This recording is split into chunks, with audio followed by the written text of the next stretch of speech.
Good afternoon, everybody. Hope you all had a happy Lord's Day. I'm back on here again doing more interviews. This time it's another sleigh ball, but another ex-Amish that I'm going to interview here, Joseph. Type in his name here. Let's see here. Joseph Sleighball, and that worked better. Wow, that's actually working better by him sending me a request. I didn't know you can do that. There he is. Can you hear me? Yes, I can. So what did you do there? Did you send me a request to join the video? Yeah, it was on the bottom of the screen. Well, I kind of like that. I'm going to tell people that from now on. Instead of me trying to send a request, you just see my video and you send me a request. Yeah. Well, that's good. I'm glad that worked out. That was so much quicker to get on. So, Yeah. Joseph, can you tell us what kind of community you came from, how old you are, and when you left? I'm 40 years old. My name is Joe Sleighball. I left in 1998, and when I was 18. Well, third time that is, but Yeah. and I was sorting through Amish. So You left the same year I did, 18 years old in 1998. yeah. So that's so you when you were Schwarzentrooper Amish, they seem to be even more strict and religious than the Amish community where I come from. Were there a lot of them leaving out of that community? Was that kind of rare for somebody to drop out? There are quite a few people that left the Amish and from my community. There was actually a church that that after I left, we had a church there here in Worcester, Ohio. I'm in Shreve right now, but that we there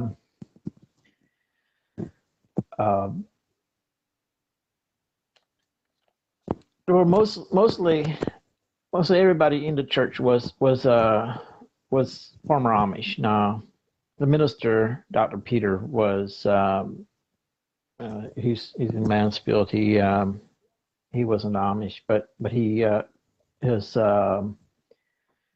home country is Austria, so he knew some of the German language and stuff like that. So he kind of could understand us when we spoke the Pennsylvania Deutsch and stuff like that. So Now, this Schwarzentrooper Amish is located here in Ohio, right? that he was never Amish. Dr. Peter wasn't, but You're Schwarzentrooper Amish where you grew up as in Ohio, though, right? right, yeah, yes. How many was in your family? I was the youngest of 11. Youngest of 11. Pretty good Yeah. sized family then. Yeah. Now, how about are you the only one that dropped out, or you have any more siblings that left as well? I actually, half of my family left. One brother died when I was 2. There were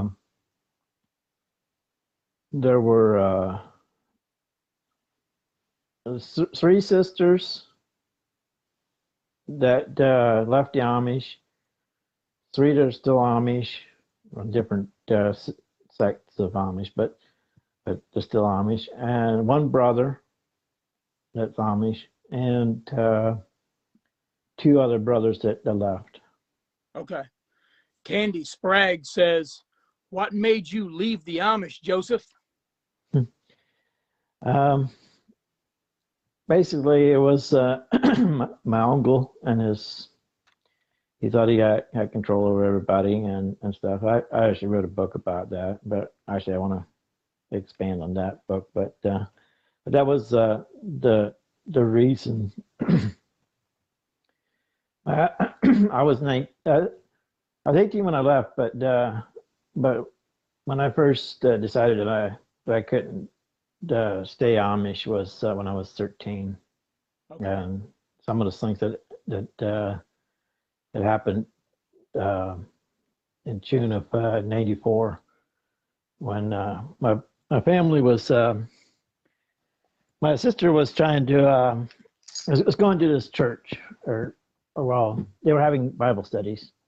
Was my mom's second cousin who was a retired Mennonite pastor at the time, and because of that those Bible studies, um, my uncle decided that we were no longer uh, allowed to be around my one sister who was going to these Bible studies and stuff.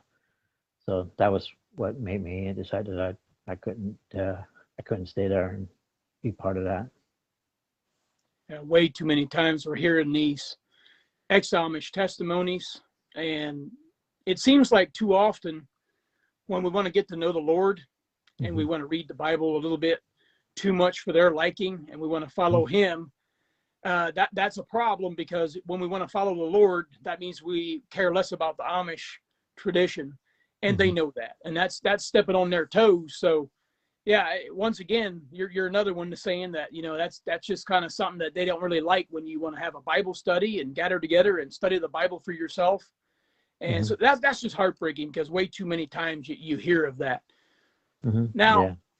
as far as the church for your Schwarzentruber Amish, did they kind of have that same where you go to the bishop, you got to get baptized, make that oath to the rules to follow that rest of your life, all that good stuff? I believe so.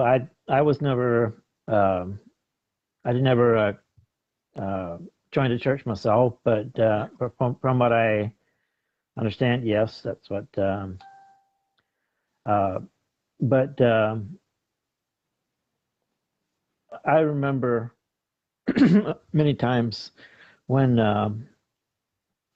we lived in Homerville before I turned 9. We lived in Homerville, and we moved to Shreve in 1990. But I remember many times listening to the preachers coming over to visit my parents, and they meet out in the and it was like a wash shed or whatever you want to call it, next to the main house, and they would come over and talk to them about whatever thing that they were having a problem with us or whatever, and we would eavesdrop sometimes to try to kind of get a feel for what they're saying and stuff like that. Right. Yeah. So if you wasn't baptized, and you're in the same boat as I was. I mean, I didn't get baptized and stay around long enough to go through all that. But it's like Eli Slabaugh when I had him on last night, just after he was baptized and all the things he's got to deal with. It's just everybody that got baptized and made that commitment, that oath to the church, they seem to have went through a lot more than what me and you have. So yeah, I know what you mean there. Eavesdropping is what I tried to do when the buggy started clip-clopping in the driveway to talk to mom and dad about some rules maybe that me and my brothers broke, or they always went after them for everything. So we always knew that if it was something that we done after the preachers left, we were going to get a chit chat. We're going to sit down, we're going to be getting a chewing. So you probably experienced some of that too, where you had to follow the rules, cut your hair a certain way, shape your hat a certain way. It's got to be so. Yeah. My aunts used to have a like a bakery, and they would have us kids go take the baked goods back to the there was a sawmill behind us, and also there was a cabin out in the back behind the house that some neighbors would come over, and they would buy pies and bread and stuff like that off of the bakery. Anyway, so I would get tips on that, and after a while, I started just charging an extra quarter on delivering the pies back there because I would get that way I would at least get paid if nothing else, you know. If I don't get tips, I at least get paid a quarter. Right. Anyway, one day I'm back there at a cabin, and this guy was like, "Mind if I take a picture of you?" I was like, um, "Okay." And he was like, "Really?" And I was like, "Yeah, go ahead." And so I took, and so he took a picture, and later I asked him, you know, "Can I get a copy of that picture?" He goes, "Yeah, we got a copy of it here somewhere." And he gave me the copy, and I showed it to my siblings, and I guess my sister Amanda ended up having and then she destroyed it. But if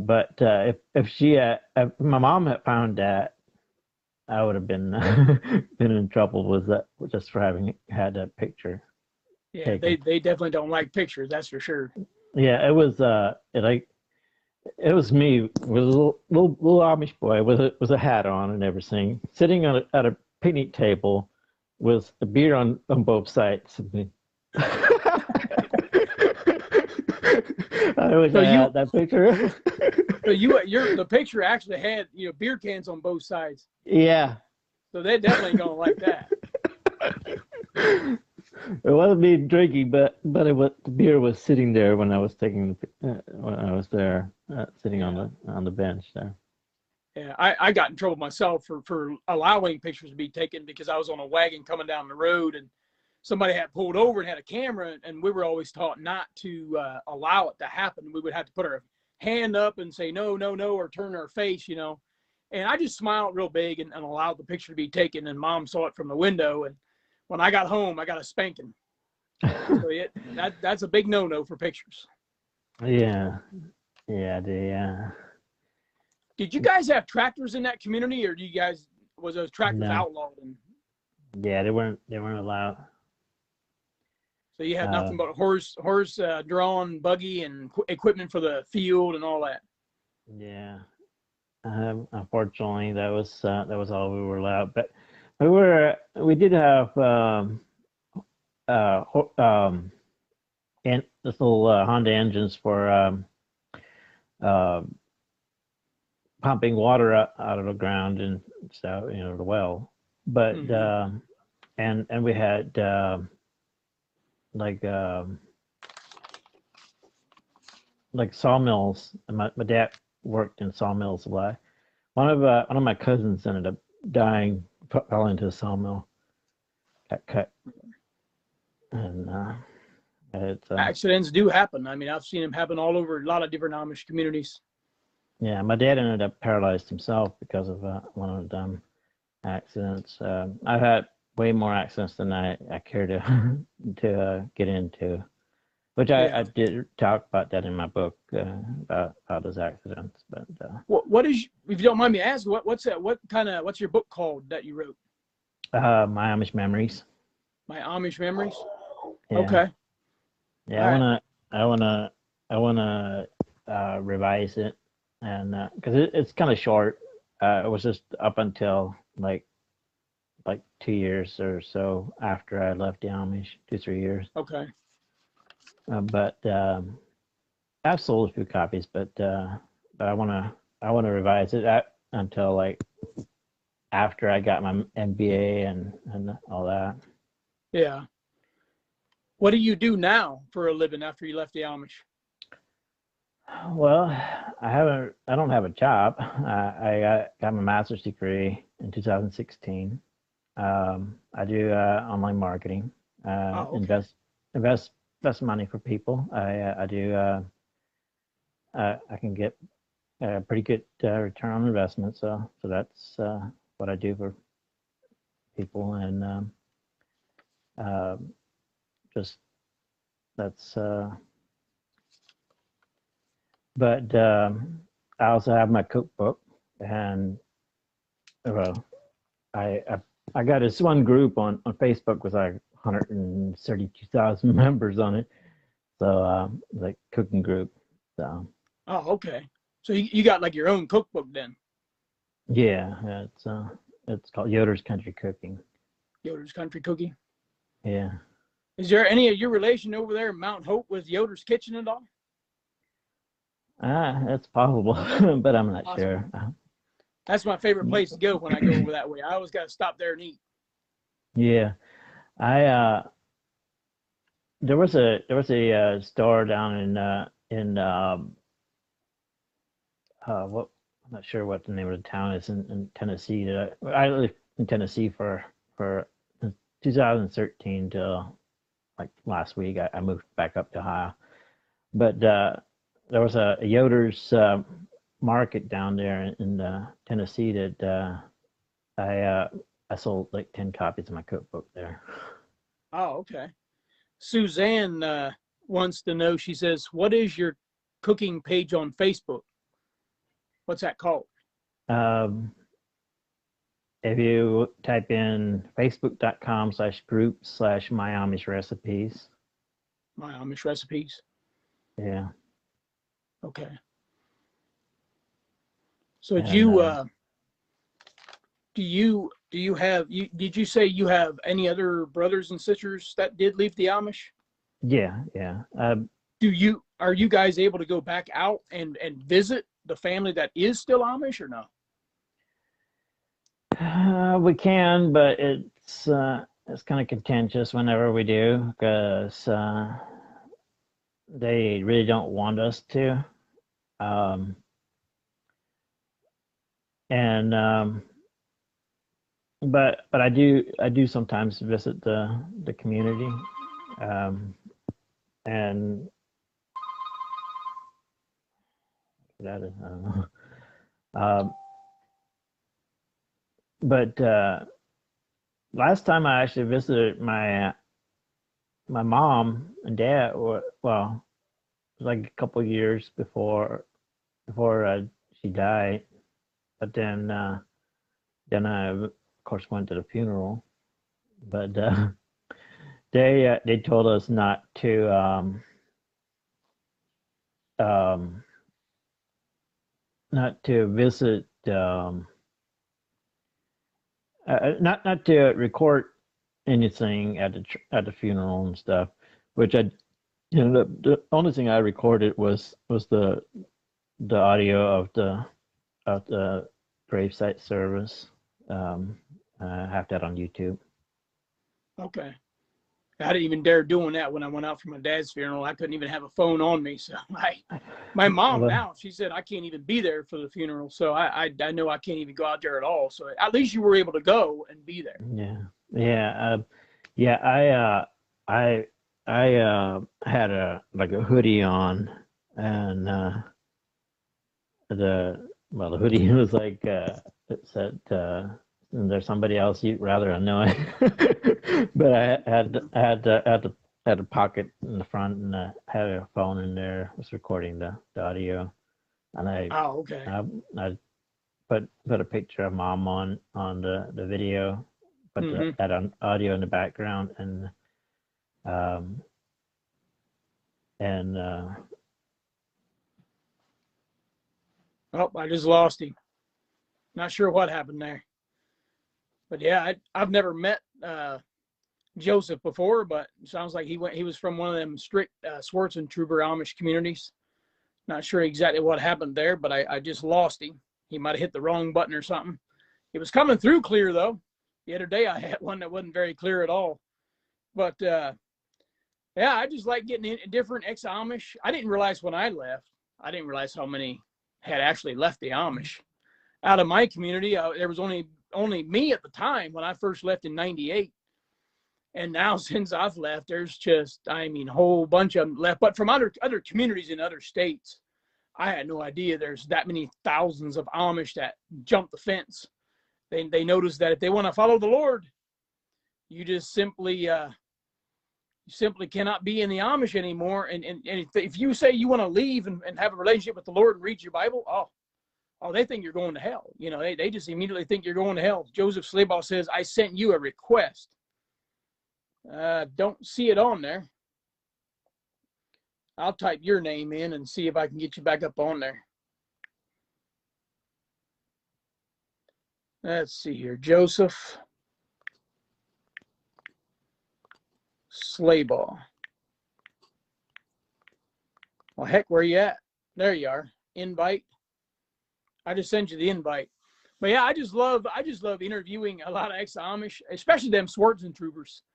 I always thought when I first left the Amish that my community was the most strict, the most old order, which the most old order for the most part, but there was these Swartzentroopers that they're just kind of another level of their own. I mean, I didn't know much about them until I had talked to a few of them that left and realized that they were even more strict than where I come from. So some of the stories I'm hearing, even Lizzie Hirschberger's book, for those of you that bought her book, you can see in there how it was another level of just craziness, with rules. They trap you down with rules, and you go by those rules, or you're done. I mean, the women even had to, their caps had to be cut a certain way, the grooves. So many of them, the strings had to be a certain length on the caps, and if it wasn't, it was too prideful. And I mean, some of the stuff that I'm hearing from these Swartzentroopers, like, wow, I kind of had it made, I guess. Deb Reading, how did he get a picture of his mom? Did she know?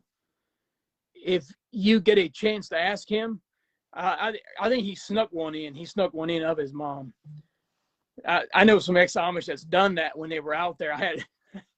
One day I had somebody actually send me a picture of my mom sitting in a circle with the rest of her sisters visiting. And I text back and I'm like, how did you get that picture? And it was my first cousin that did it. And he was there, and he actually took a picture, but they don't understand holding up a phone, just standing there talking. They think you're just looking at it, but they have no idea that you're taking their picture. If they did, they'd shut you down. There we go. I think I got Joseph Slayball back on there. Hey, there he is. Yeah. Got you back on. You must have hit the wrong button. Somebody sent me a friend request.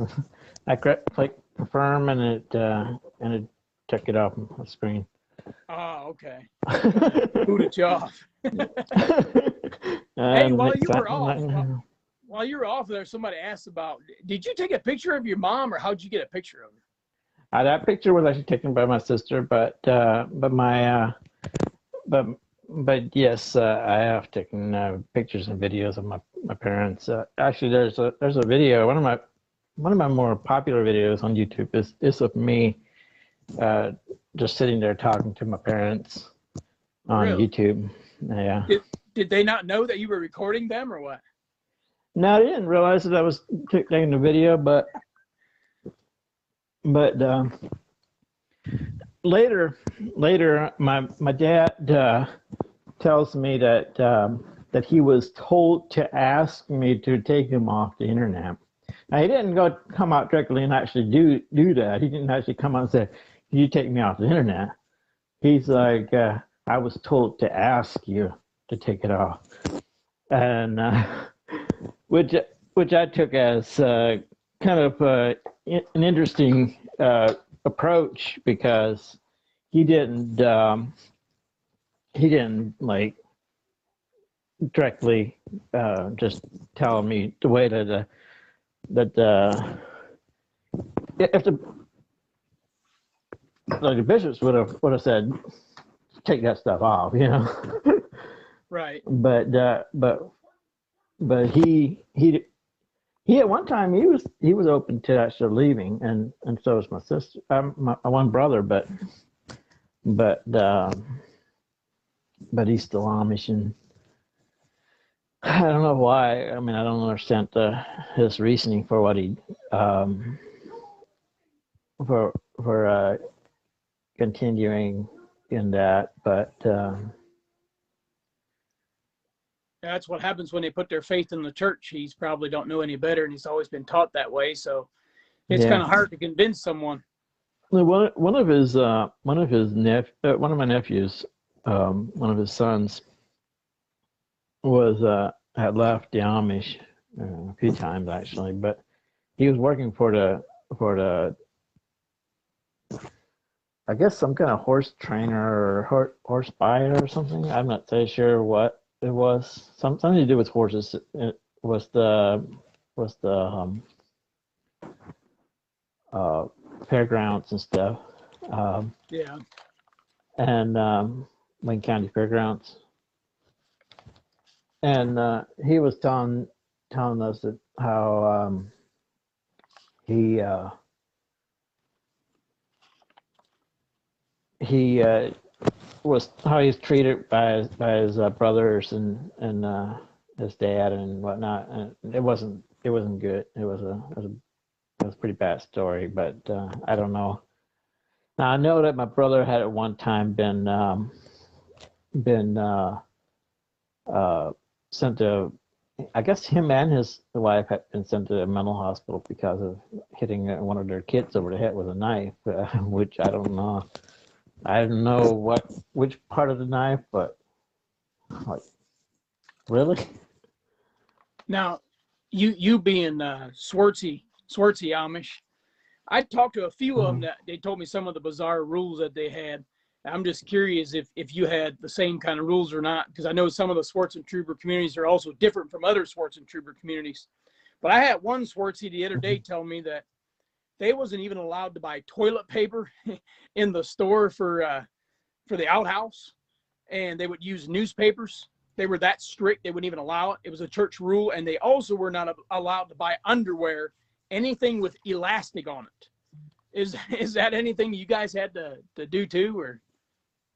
Well, as I said, I wasn't privy to all the rules, but yeah, we did use like telephone books and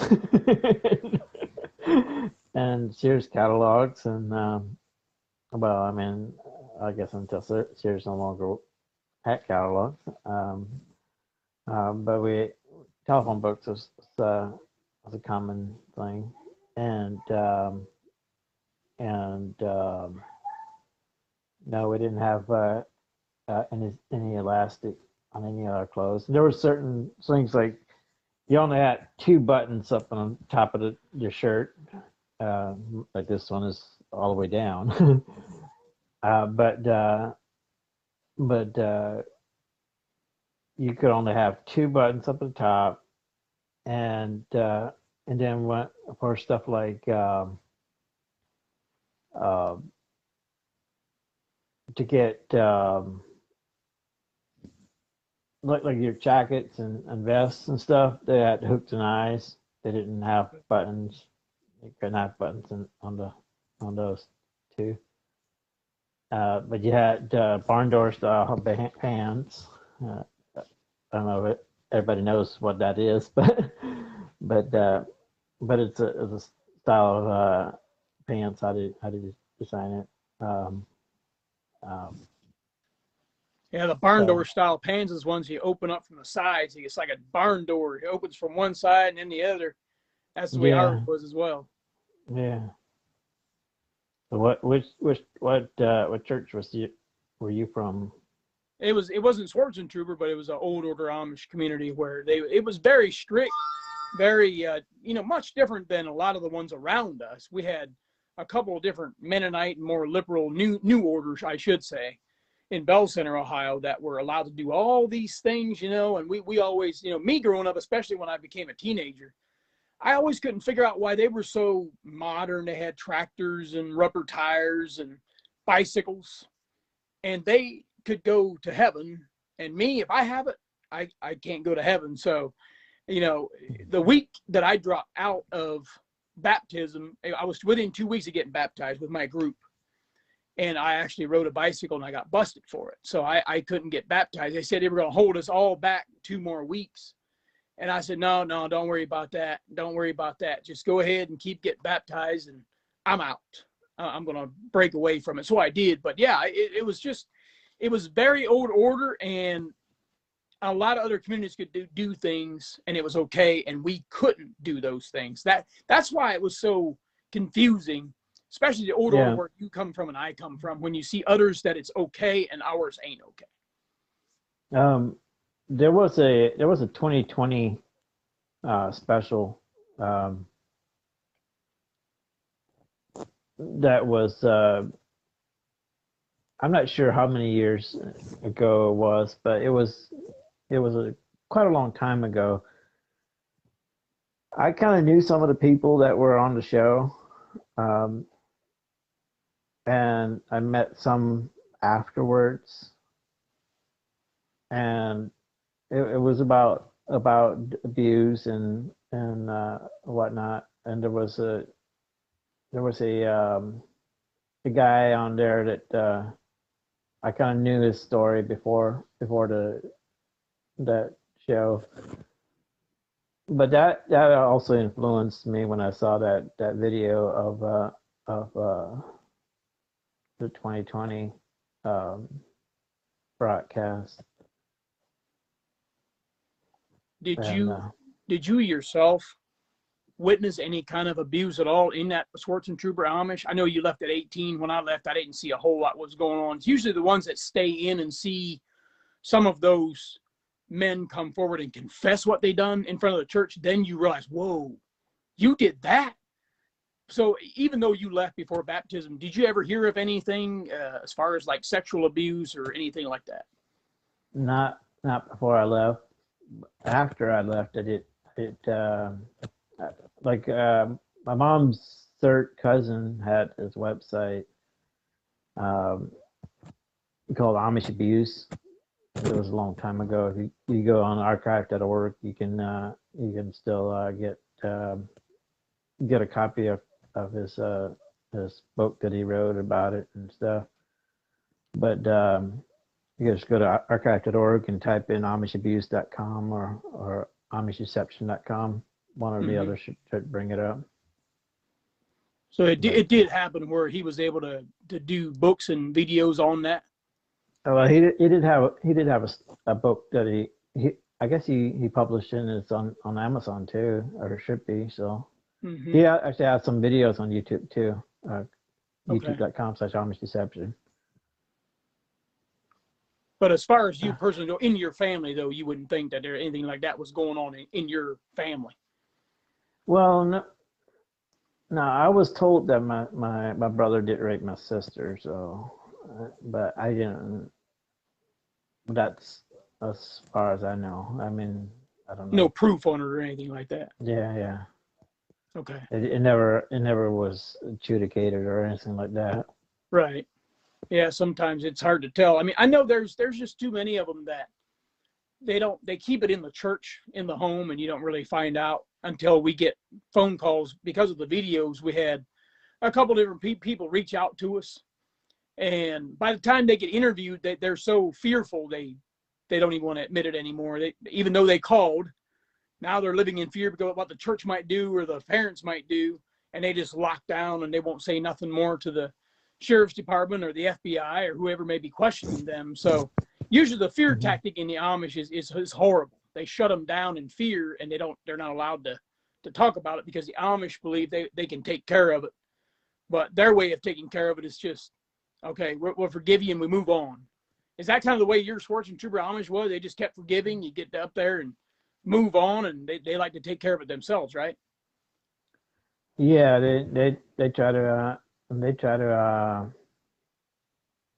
well they there's two things that they do is they try to keep you ignorant and uneducated so you don't go out into the civilized world. And number two, if you do something that they find out about it, they try to just put it under the rug and want to move on. They don't want any of that to get out. They don't want that public spotlight where people are talking Yeah, about it and try to go to law enforcement, exactly. because they know if we do, then they're going to get locked up, and there's going to be a judge and a lawyer involved, and all at once you got Like years in prison. Yeah, there was a story that see, I used it too for a while. I used to make YouTube videos, and one of the things I talked about was this one guy. I guess I'm not sure if he was a minister or something, but he he was arrested for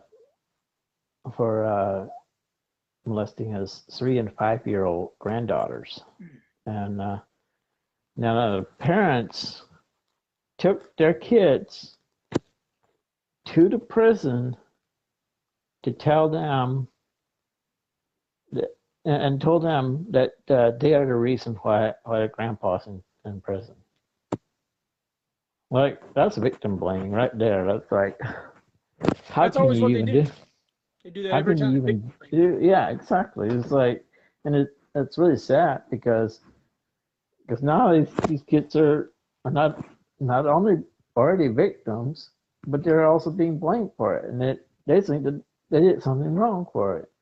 Mm-hmm. You know?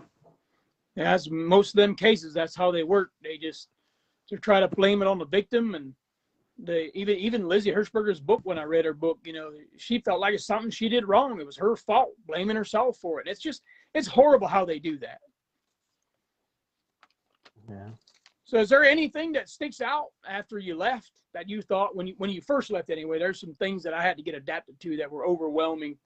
Like when you first left in '98, when you were 18, was it really hard to get adapted to it out here? And did you almost maybe have feelings of going back or not? Well, yeah, it takes um, it takes a long time for any person. Like I did an interview with Joe Kime from Mission to Amish people. He over here in Mount Vernon area. But I asked him a similar question. I asked him, how long does it normally take for people to get after they leave? How long does it take them to get situated and in the outside of the Amish? And he was like, just that's 3 years, and you can find that video on YouTube. But I guess that would be for pretty much any change in your life. Say you go to another state, other country, whatever. It takes you so much time to get used to any kind of new environment. Yeah, I mean, yes, this is a culture shock uh, to leave. You're used to doing one thing, so many times.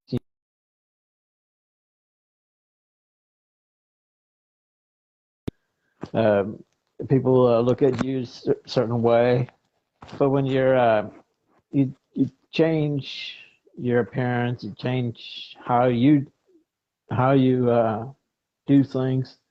People respond to you different too. mm-hmm. So it takes some getting used to.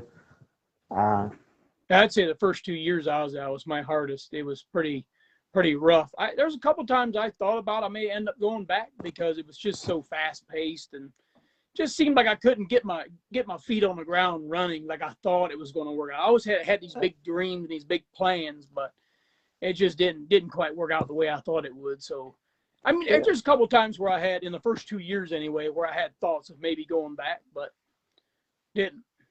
So it's hard to get adapt to it for everybody that leaves. It's just a fast paced lifestyle. yeah. First I think 9 months I lived with my brother. I had a few jobs, um, and then I maybe it was 6 months maybe, and I went out to Fort Wayne, Indiana. I lived with my other brother for half a year, and I had a job out there, and then I came back here, ended up getting arrested. Oh, um, over a moped ticket that I had before I left, and but then I ended up getting uh, a job in Apple Creek and I ended up uh, working for them for over 3 years. okay. So you did have a job where he was able to make money and pay bills and get rolling. Yeah, yeah. But it took, I figure in like a 13 months period, or 12 months period, I had like 13 different jobs, you know. So it's like uh, before I finally got that one, you know. So Yeah. it was like I had a lot of short term jobs, like a little bit here and a little bit there. But when Yeah. I finally got that other job that in Apple Creek, I kept that for like 3.5 years, Yeah. and then uh, during that time my twins were born, and I ended up getting a new job in Harrisburg, and I moved. Well, I moved over there closer to in Lawtonville area, and then I ended up getting that job over there for 5 years, and had two more kids after that. Did you guys have social security numbers in that Amish community where you grew up at, or did you have to get all that when you left the Amish? I actually I actually got my social security number when I was 16. Um, that was the second time I left the Amish. Okay. I was staying with mom's second cousin or whatever, Okay. um, uh, for 3 months, and they helped me get one. But So that they obviously did get helped. they did get me I mean, my parents actually had a birth certificate for me, so so That's good. that was one step towards getting that, I guess. So And it helps a um, lot when you have that, and kind of helps the process speed up when you right, leave, because that was my biggest struggle. Is just, I mean, the government didn't know who I was. I was like a foreign person to them because I had no social security number. I mean, I could have went and robbed the bank. They wouldn't know who I am. I mean, but I had no social security number or a birth certificate that was sealed, so I had to get all. It just took forever. yeah, and one thing that I did have was a birth certificate, which I think that's because I was born in a hospital. Okay. Because see, there's a story that I was told, um, that so I was the youngest of 11 kids. My mom had like, and she was told she was not allowed to have any more kids, and she didn't want to have any more kids. But but Dad went to the bishop and basically got permission for one more time, and I'm the result of that, Mm-hmm. which is it's kind of a crude thing, you know. Like, it's kind of weird to even being told that you're the you're the result of the bishop allowing allowing that, but it is what it is, you know. Right. But and I mean, I guess I should be grateful, but uh, but it's it's kind of it's so sad that a woman even has to be put in that position though too, because she had to have a cesarean because she wasn't. I was her 11th child, so Right. she wasn't really well enough to do it again. Right. Yeah, we had 10 in our family, and you said you were the youngest of 11. There was also Yeah, two sets of twins in our family, so my mom had two sets of twins. What about you? You guys have any twins in your family at all? not in my immediate family, but I have cousins that are. I I, I have. a set of twins myself now, and Okay. they're 19, Okay. and I had a twinless twin daughter. Um, the one daughter got like, or I'm assuming it was another daughter, got reabsorbed um, in, in the pregnancy, and and then I had my son after that, and Okay. So how many kids you got right now? I have four. You got 4 kids? Okay. Man, you're on your way to having an Amish family here. But my daughter, my oldest, she's one of the twins. She yeah, vanishing twin syndrome. And my one daughter, she's in Knoxville, Tennessee. She's got herself a boyfriend, and Okay. my wife left me just before I got my master's degree, like 6 weeks before, and I had no income at the time. I ended up putting her in a um, a group home to because I didn't have the money to support her, and so she ended up. She's now in a program called Project Transition and doing well, and so. Okay. But I'm just glad that there's somebody there for her, because her mom had told her that they have a hate relationship, and I was like, I can't believe she said that. Yeah. Well, you got anything else to share before we wrap it up about your Amish community? I got some company that showed up, so I got a few more minutes here and we'll wrap it up. Um, well, I mean, they should be more conscious of their own safety and should try to clean house on the abuse. But I Yeah. don't know. That's probably gonna take a long time to sort through all that. But Almost impossible because they're covering up. They're so good at covering it up. They don't talk. I talk exactly. to, when we talk to our local county around the Amish, Hardin County, they just say, hey, the Amish don't talk to us. We don't know what's going on. And Hmm. that's it. I mean, there's really not a Yeah. whole lot you can do. There's so much abuse that can be happening, and they got them the victims to shut up in fear so much that even if I have eyeballs and ears from non-Amish people in the area, it's Hmm. almost impossible to find out what's all going on. Exactly. Exactly.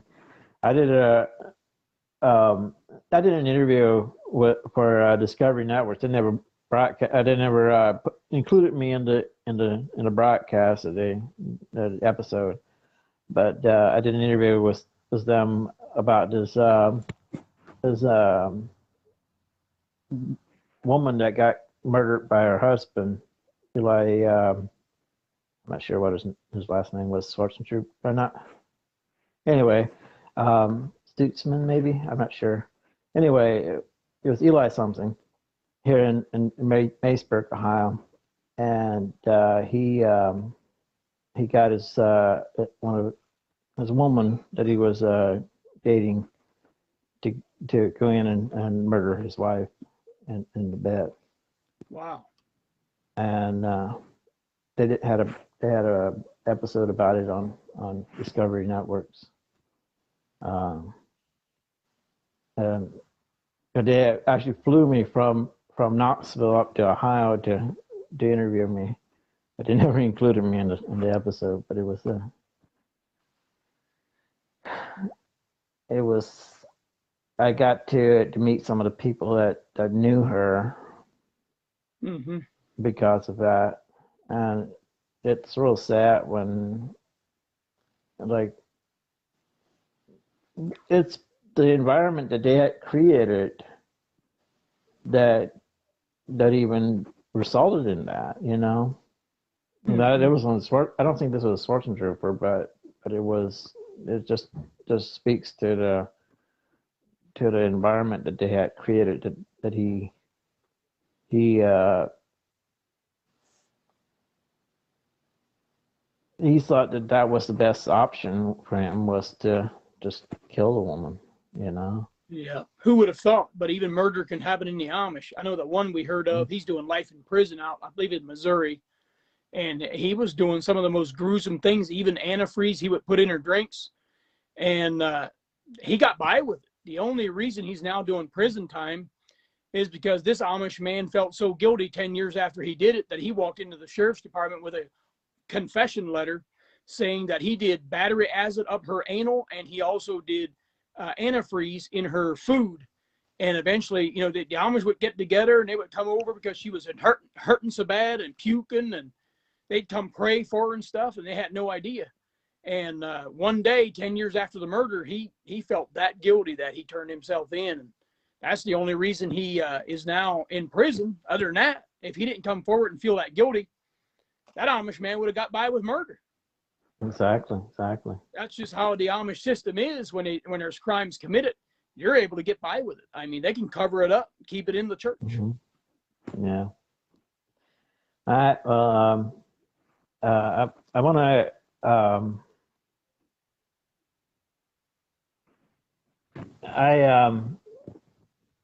I want to update my book, but it's up. It's on Amazon now, but it's I just want to revise it and make a. What is that one called again? Before we wrap this up, just let us know once again what's the name of it? Amish Memories. Amish Memories. Okay. Yeah. Alrighty. People can contact me through my website, slipple.com. Okay. I bought that domain name a couple of years ago. Okay. And so yeah, you guys can contact me on there, and there's get a hold of me, get links and stuff, or message me on Facebook too. Alrighty. Well, hey, thanks for that information, and thanks for joining me on here to chit chat for a little bit, Joseph. All right. All right. Well, hey, have a good one. Good evening. Have a happy evening. You too. God bless you. You too. Blessings.